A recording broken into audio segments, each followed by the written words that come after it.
आसलते आङो मेन इउपिपिएलनिफ्राय बिपिएफआव फैनायनि उद्देश्यआनो जाहैबाय आंहा माखासे थांनाय जिहेतु जि बिटिआर सुक्ति बे बिटिआर सुक्तिखौ आङो माखासे ओरैबायदि सिन्था धारना खालामदों जे आसलते बियो बे सुक्तिया एनडिएफबिनि सुक्तिमोन ना प्रमद बर'निल' सुक्तिमोन आं नैबेखौ रिसार्च खालामबाय थादों। दिनै आङो दुखु फोरमायदों जिहेतु जोंनि एनडिएफबि आफादा 1986 3 अक्ट'निफ्राय दिनै हाथियार लानानै दिनै संग्राम खालामदों 30 बोसोर नाथाय दिनै एनडिएफबिनि दैदेनगिरिजों लोगोसे आरो केडार्सजों लोगोसे दिनैहाय जेलनिफ्रायनो दासिमबो उदां अख्राङाव फैनो हायाखै। आंनि सिन्था धारनायाव दिनै बे सुक्तिया जानो हागौ एनडिएफबिनि सुक्ति नङा। एनडिएफबिनि सुक्ति मोनब्ला दिनै जोंनि जिहेतु जेलाव थानाय आरो केस फाइनान्स नन फाइनान्स दिनै बेफोरो गासैबो सल्भ जाजोबनांसिगौमोन एबा जोबनानै फैनांसिगौमोन। दा बेनिखायनो आङो माखासे दान्दिसे सम इउपिपिएलआव खामानि मावदोंब्लाबो आङो दिनै साबजानाय मोनाखै आरो आङो बेनिखायनो बिपिएफ दलावनो आङो दर दाय फैगौ जिहेतु लकसभा इलेक्सन बे इलेक्सननि जानानै आरो नेक्स्ट 25आव जानो गोनां जोङो दर दाय खामानिखौ मावलांगोन आरो मावनो थाखाय आङो बिपिएफ दलनिनो जानानै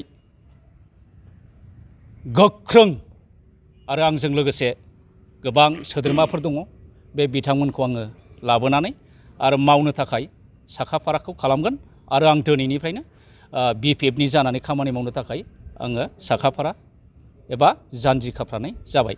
फेरेंगा बिथांनि सायाव मा बुंगोन? दिनै माखासे जिहेतु गावबागाव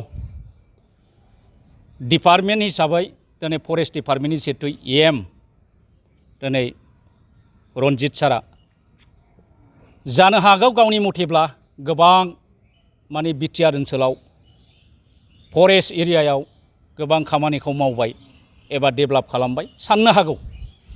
नाथाय जोंनि नुनायाव आंनि नुनायाव फरेस्ट ओनसोलाव सिगां समाव बिपिएफनि आमोलाव एबा बिपिएफ सासन खालामनाय समाव दिनै फरेस्ट डिपार्टमेन्टखौ फरेस्ट एरियायाव फरेस्ट डिपार्टमेन्टनि जिहेतु एम खाम्फा बरगयारी सारा जेरैबादि मावदोंमोन लामाखौ जेरैबादि ग्रेभेल होनांगौ होदोंमोन, जेरैबादि ब्लेकटप होनांगौ होदों, जेरैबादि कालभार बानायनांगौ होदों, जेरैबादि ब्रिज बानायनांगौ बानायदोंमोन। नाथाय दानि जिहेतु फरेस्ट डिपार्टमेन्टनि एम रनजित सारा दिनै 15 लाख 10 लाख सेन्ड ग्रेभेलनि मुङै हरदों। नाथाय बेफोरो लामाया ओरैनो टेम्परवारि हाब्रुखौल' खोमानानै दोननाय बादि जों नुनो मोन्दों। नाथाय बेयो डिपार्टमेन्टलि बाहाय स्पष्ट भाबै मावनाय बादिखौ जों नुनो मोनाखै।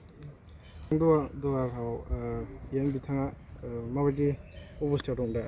नोंथाङा जे इउपिपिएलआव थानानै मिथिबाय? निस्सय आङो मिन्थिगौ। दिनै लासैनो 14 चिरां हिसाबै आं बुंनो थांगोन लासैनो दिनै जोंनि रायजो राजाफ्रा गुगानायनि लामायाव आरो नेक्स्ट 25नि जिहेतु बिटिसि इलेक्सन नैबाहाय हयथ' जिर'बो जानो हागौ। दिनै 14 आरो 13 15 बेयाव जोंनि गुदि हिसाबै बे समस्तिया इउपिपिएलआ जेननाया खाथां। एमपि इलेक्सनाव एक्जिकिउटिभ सोर देरहागोन होनना सानो? आंनि रिसार्च खालामनाय मथे दा जोङो क'क्राझार लकसभा समस्तियाव जायखौखि होआ बिपिएफआ बे केन्डिडेटआ देरहासार जानाया रोखा। आं बेखौ नुहुरदों दा। इउपिपिएल हान्जाया रायजो राजाफोरनि थाखाय मोजां खामानि मावनो हायाखै नामा? आंनि नुनायावथ' हायाखै। हानायमोनब्ला दिनै लोब लोब BPFनि जि जयनिं प्रग्राम बे प्रग्रामाव रायजो राजाया फैनाय नङामोन आरो गोगोमैनो जों दा नुबाय थानो मोनदों जे BPFनि गोरलै गोरलाम फिसा फिसौ प्रग्रामब्लाबो दिनै गोबांथार रायजो राजाया जयनिं जाफैनायखौ जों नुनो मोनगासिनो दं। बेनिखायनो आसा थिनो हायो जे BPFआ फैगौ इलेक्सनफ्राव माने देरहानाया रोखा।